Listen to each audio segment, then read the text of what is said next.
In today's video, I'm going to teach you how to connect HubSpot with Microsoft Power BI. Start by opening your HubSpot account and landing on the main home screen. Make sure you're signed in with the right permissions, ideally with admin access, since you'll be installing an app. From the top navigation, head into the Marketplace area and open the HubSpot Marketplace. Once you're there, switch to the Apps section so you can browse and install integrations. Use the search bar to look for Power BI integration, then open the listing from the results. On the listing page, click Install. As that loads, here's a quick primer. Microsoft Power BI is a business analytics platform that turns your data into interactive dashboards and reports. Connecting it to HubSpot lets you visualize marketing, sales, and service metrics in one place, combine them with other data sources, and share insights across your team. It's especially helpful for tracking pipelines, campaign performance, and revenue trends with richer visuals than standard CRM reports. After you choose to install, you'll be redirected to the connector's website. On that page, click My Account. If you don't already have an account with the connector provider, create one first. Otherwise, sign in with your existing credentials.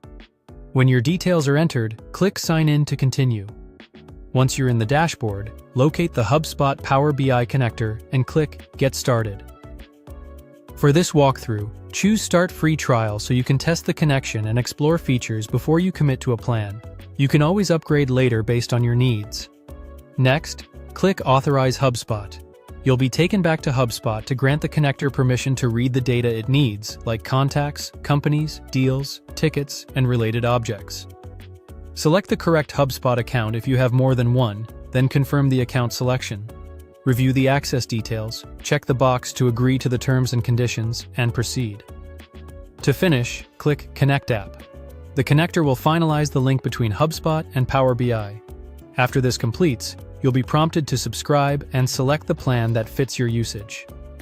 And if you started a trial, you can continue evaluating while your initial data sync begins. Keep in mind that the first sync can take a little while depending on your database size, so it's normal to see a short delay before everything is ready. That's it. You've connected HubSpot with Microsoft Power BI. If this was helpful and you want more clear, step-by-step guides just like this, don't forget to subscribe for more.